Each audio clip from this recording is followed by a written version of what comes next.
Good morning student. ये आपके 12th class biology का 3rd चैप्टर का फर्स्ट लेक्चर है। आज हम चैप्टर का नाम है आपका मानव जनन। मानव जनन के बारे में पढ़ेंगे। Human reproduction. मानव जनन क्या होता है? अपने समान नए संतान को उत्पन्न करने की क्षमता को ही हम क्या कहते हैं? मानव जनन कहते हैं। यानी क्या होता है, जब एक नर युग्मक और दूसरी मादा युग्मक आपस में मिलते हैं तो आपको पता है युग्मनज का निर्माण करते हैं। युग्मनज से आपके भ्रूण का निर्माण होता है और भ्रूण से नए जीव का क्या होता है? निर्माण होता है। इसी को हम क्या बोलते हैं? मानव जनन कहते हैं। ठीक है। मनुष्य जो है वो जरायुज होते हैं, यानी वो बच्चे को जन्म देते हैं और भ्रूण का विकास उनमें गर्भाशय के अंदर होता है। तो चलिए, मानव जनन में हमारा नेक्स्ट टॉपिक है पुरुष जनन तंत्र। पुरुष जनन तंत्र क्या होता है?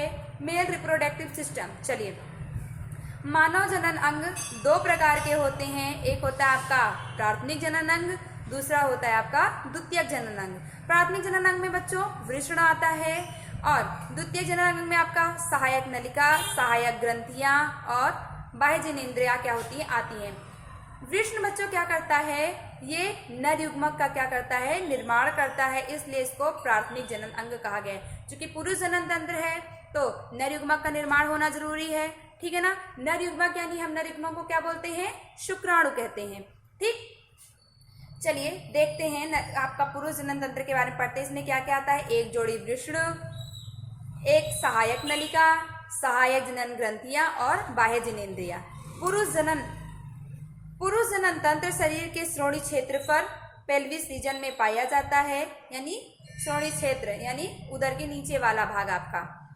इसके अंतर्गत एक जोड़ी वृषण, सहायक ग्रंथियां, एक जोड़ी सहायक जनन ग्रंथियां तथा बाह्य जननेंद्रियां क्या होते हैं? शामिल होते हैं। शरीर में वृषण उदर गुहा के बाहर एक थैली में स्थित होते हैं जिसे हम वृषण कोश कहते हैं। बच्चों, जो वृषण होता है, ठीक है ना, ये आपका मान लीजिए वृषण है, तो वो शरीर के बाहर क्या होता है? एक थैली नुमा संरचना में स्थित होता है। क्यों वृषण को शरीर के बाहर स्थित होता है?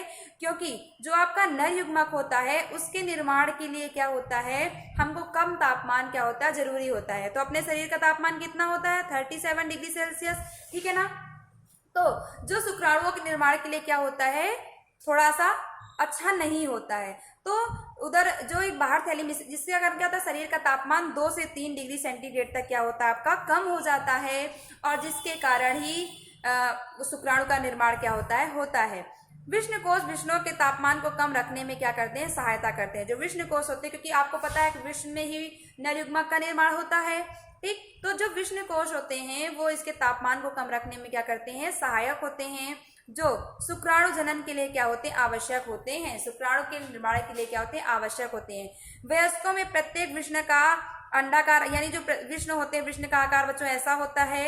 ये क्या होते हैं? अंडाकार होते हैं और इनकी लंबाई कितनी होती है? 4 से 5 सेंटीमीटर और इनकी चौड़ाई कितनी होती है? 2 से 3 सेंटीमीटर। यानी जो इसकी लंबाई होगी वो कैसी होगी? 4 से 5 सेंटीमीटर और लंबाई कैसी होगी? 4 से 5 और चौड़ाई कैसी होगी? 2 से 3 सेंटीमीटर। वृषण सघन आवरण से ढका होता है। ठीक है ना। वृषण के ऊपर एक विशेष प्रकार का आवरण पाया जाता है। प्रत्येक वृषण में लगभग 250 कक्ष होते हैं। बच्चों भी ये सब बताऊंगी क्या चीज है। 250 कक्ष होते हैं जिन्हें हम क्या बोलते हैं? वृषण पालिका बोलते हैं या फिर टेस्टिकुलर लॉब्यूल्स कहते हैं। प्रत्येक वृषण पालिका में 1 से 3 अतिकुंडलिक शुक्रजनक नलिका होती है। शुक्रजनक नलिका में शुक्राणु उत्पन्न किया जाता है, क्योंकि हमको पता है कि वृषण में शुक्राणु का निर्माण होता है। शुक्रजनक नलिका के अंदर वाले भाग में 2 कोशिका होती है। एक आपकी होती है नर जर्म कोशिका, दूसरी आपकी होती है सर्टोली कोशिका। ठीक, नर जर्म कोशिका बच्चों क्या करती है? अर्धसूत्री विभाजन द्वारा शुक्राणुओं का क्या करती है? निर्माण करती है। जबकि सर्टोली कोशिका क्या करती है? जो जर्म कोशिका होती है, यानी जो ये कोशिका है, उसको क्या करती है? पोषण प्रदान करने का क्या करती है? कार्य करती है। अब देखो, सबसे पहले आपका वृषण होता है। वृषण के बाद आपका वृषणकोश, वृषणकोश के बाद आपकी वृषणपालिका, वृषणपालिका शुक्रजनक नलिका में, शुक्रजनक नलिका 2 भागों में, नर जर्म कोशिका और दूसरी सर्टोली कोशिका। शुक्रजनन नलिका के बाहरी क्षेत्र को अंतराली अवकाश या इंटरस्टिशियल स्पेस कहते हैं। इसमें छोटी छोटी रुधिर वाहिकाएं होती हैं और कोशिकाएं होती हैं, जिसे अंतराली कोशिका या फिर लीडिंग कोशिका कहते हैं। लीडिंग कोशिका का काम क्या होता है बच्चों? नर हार्मोन को क्या करना? स्रावित करना। नर हार्मोन आपके एंड्रोजन है और टेस्टोस्टेरोन है, ठीक है ना। एंड्रोजन है नर हार्मोन, आपके नर हार्मोन कौन से? एंड्रोजन और टेस्टोस्टेरोन। तो लीडिंग कोशिकाओं का काम क्या होता है, इसको याद रखना है। लीडिंग कोशिकाएं हमेशा नर हार्मोन को क्या करती है? स्रावित करती हैं।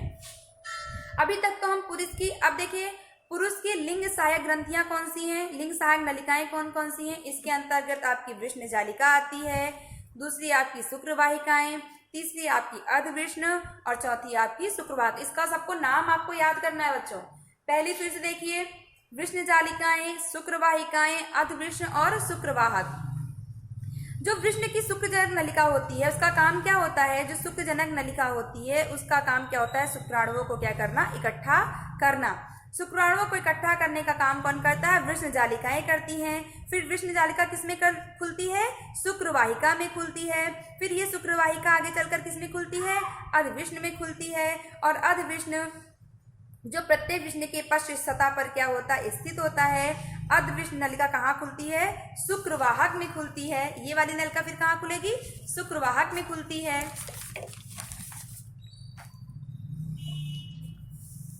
और शुक्रवाहक ऊपर की ओर बहते हुए उदर में आती है और मूत्राशय के ऊपर की ओर एक लूप बनाती है और लूप के अंदर शुक्राशय वाहिनी खुलती है और जिसे हम स्खलनीय वाहिनी के रूप में जानते हैं। ये नलिका क्या करती है? ये नलिका वृष्ण से प्राप्त शुक्राणुओं को इकट्ठा करती है तथा मूत्र मार्ग से इनका क्या करती है? बाह्य स्थानांतरण करती है। स्खलनीय नलिका का काम क्या होता है? जो आपकी पहले वाली नलिका थी, जो वृष्ण जालिका थी, वृष्ण जालिका का काम क्या था? शुक्राशय को इकट्ठा करना। और स्खलनीय नलिका क्या करती है कि जो शुक्राणु इकट्ठा है, ठीक है ना, ये नलिका क्या करती है? वृष्ण से प्राप्त हुए शुक्राणुओं को क्या करती है? इकट्ठा करके और मूत्र मार्ग से इनका स्थानांतरण करती है स्खलनीय नलिका। ठीक, मूत्र मार्ग मूत्राशय से निकल के एक बाहर की ओर छिद्र के रूप में खुलता है जिसे हम क्या बोलते हैं? मूत्राशय मुख बोलते हैं। शिश्न पुरुष की बाहरी जनेंद्रियां हैं या विशेष प्रकार के ऊतकों से, जो मनुष्य का जो लिंग होता है, जो पुरुषों का लिंग होता है, शिश्न पुरुष की बाहरी जनेंद्रियां है जो क्या होता है? एक विशेष प्रकार के ऊतकों का क्या होता है? बना होता है। अब पुरुष लिंग की सहायक ग्रंथियां, अभी आपने क्या पढ़ा था? सहायक नलिका पढ़ा था। अब सहायक ग्रंथियां कौन कौन सी हैं? तो उसमें एक जोड़ा शुक्राशय, एक प्रोस्टेट ग्रंथि और एक बल्बोयूरेथल ग्रंथि होती है। अब इनका काम क्या होता है? इन ग्रंथियों में यानी शुक्राशय और प्रोस्टेट ग्रंथि क्या करती है? ये शुक्रिय प्लाज्मा का क्या करती है? निर्माण करती है, जिसमें क्या होता है? फ्रक्टोज। फ्रक्टोज क्या बच्चों? एक प्रकार का कार्बोहाइड्रेट है। कैल्शियम तथा एंजाइम क्या होता है? एंजाइम से भरपूर होता है। जबकि जो बल्बोयूरेथल ग्रंथि होती है वो मैथुन के समय क्या करती है? जब आप प्रजनन करते हैं तो उसके समय क्या करती है? स्नेहन प्रदान करने में क्या करती है? सहायता करती है। तो चलिए एक बार देख लेते हैं, जो मैंने आपको पढ़ाया उसको हम समझा देते हैं आपने क्या क्या पढ़ा है। ठीक, देखिए ये आपका क्या है? आपका पुरुष जनन तंत्र का ये क्या है? चित्र है। देखिए ये वाला भाग आपका मूत्राशय है, ये वाला भाग आपका शुक्राशय है, ये वाली आपकी प्रोस्टेट ग्रंथि है, ये वाली आपकी कंदमूल पत्र ग्रंथि है, ये आपका क्या है? मूत्र मार्ग है, ये आपका क्या है? वृष्ण है, ये वाला भाग अग्रछद जो आवरण होता है बाहरी उसको क्या बोलते हैं? अग्रछद। ये आपका क्या है? शिश्नमुंड। वृष्ण में कई सारी क्या है? वृष्ण पालिकाएं लगी हैं। वृष्ण पालिका, फिर आगे कहाँ? वृष्ण जालिका। वृष्ण पालिका से वृष्ण को कौन इकट्ठा करता है? वृष्ण जालिका। वृष्ण जालिका आगे कहाँ खुलती है? शुक्रवाहिका में। शुक्रवाहिका आगे कहाँ खुलती है? अर्धवृष्ण में। फिर शुक्रवाहक में जाती है। फिर शुक्रवाहक शुक्राशय में खुलकर बाद में क्या होता है? स्खलनीय नलिका में क्या होता है? बदल जाता है और वहीं से सारे शुक्राणु क्या होते हैं? बाहर आ जाते हैं। एक बार फिर से देखिए, अब हम एक वृष्ण की बात करेंगे। मैंने क्या बताया था कि जो आपका वृष्ण होता है, आपका वृष्ण होता है उसके बाहरी आवरण में क्या होता है? वृष्णकोश होता है। वृष्णकोश में आपका वृष्ण क्या होता है? ये मान लीजिए आपका क्या है? वृष्ण है। और वृष्ण कहाँ उपस्थित होता है बच्चों? वृष्णकोश में। वृष्णकोश में क्यों उपस्थित होता है?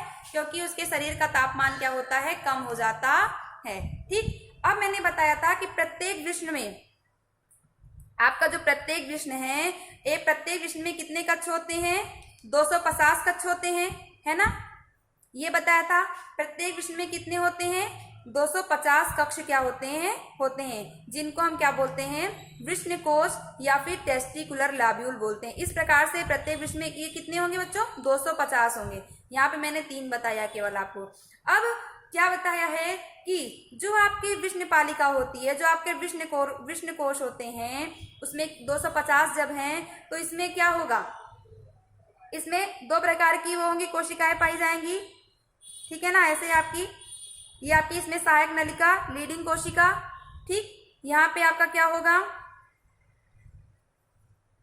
ये आपका पालिका है, ठीक। अब ये पालिका में क्या होगी, शुक्रजनक नलिका होंगी, ठीक।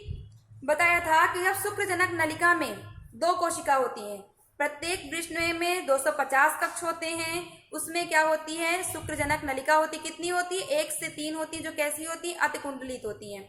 अब जब हम इस नलिका को काटते हैं, ये नलिका काटते हैं, तो इसमें हमें 2 प्रकार की कोशिकाएं मिलती हैं। एक होती है नरजर्म कोशिका और दूसरी होती है आपकी सर्टोली कोशिका। तो नरजर्म कोशिका का काम मैंने बताया था कि शुक्राणु का क्या करती हैं, उत्पादन करती हैं, जबकि जो सर्टोली कोशिका होती हैं वो आपकी वो क्या करती हैं, इन शुक्राणुओं को क्या करती है, पोषण प्रदान करने में क्या करती है, मदद करती हैं। अब आपने जो आपकी जो शुक्रजनक नलिका है, या आपकी जो शुक्रजनक नलिका है, उनके बीच में बच्चों क्या होता है, अवकाश होता है, ठीक है ना। ये देखिए खाली स्पेस बच रहा है, ठीक। ये नलिका हो गई, मान लो ये दूसरी नलिका हो गई, 1 से 3 नलिका होती हैं, तो इनके मध्य ये स्थान जो बच रहा है, इनको हम क्या बोलते हैं, अंतराली अवकाश बोलते हैं। क्या बोलते हैं इनको, अंतराली अवकाश। अंतराली अवकाश में आपकी लीडिंग कोशिकाएं पाई जाती हैं। जो लीडिंग कोशिकाएं होती हैं वो क्या करती हैं, नर हार्मोन का क्या करती हैं, श्रावण करती हैं। नर हार्मोन मैंने बताया था आपको कि आपका टेस्टोस्टेरोन, एंड्रोजन, पुंजन, ठीक है ना, ये आपके क्या है, नर हार्मोन है। तो लीडिंग कोशिकाओं का काम क्या हो गया, नर हार्मोन को स्रावित करना। यहाँ पे जो नरजन्म कोशिका थी वो क्या कर रही थी, शुक्राणुओं के निर्माण में क्या करती, मदद करती। उसमें 2 प्रकार की कोशिका थी, एक शुक्रजनक कोशिका, नरजन्म कोशिका, और दूसरी आपकी सर्टोली कोशिका। अब हम देखते हैं कि जो आपकी जो शुक्रजनक नलिका होती है बच्चों, वो आगे बढ़कर क्या बनाती है, वृष्ण से बाहर आती है और वो वृष्ण जालिका होती है, ठीक है ना। जो शुक्रजनक नलिका होती है आगे वृष्ण से बाहर आती है, वो क्या होती है, आपकी वृष्ण जालिका। वृष्ण जालिका आगे किसमें खुलती है, शुक्रवाहिका में। शुक्रवाहिका ऊपर की ओर चलकर किसमें खुलती, अर्धवृष्ण में। और शुक्रवाहक बाद में किसमें खुल जाती, मूत्र मार्ग में खुल जाती है, और बाद में ये शुक्राशय में खुलकर मूत्र स्खलन नलिका का क्या करती है, निर्माण करती है। ये आपका था पुरुष प्रजनन तंत्र। आज के लिए बस इतना ही। नेक्स्ट वीडियो में बच्चे हम पढ़ेंगे मादा जनन तंत्र के बारे में। Thank you.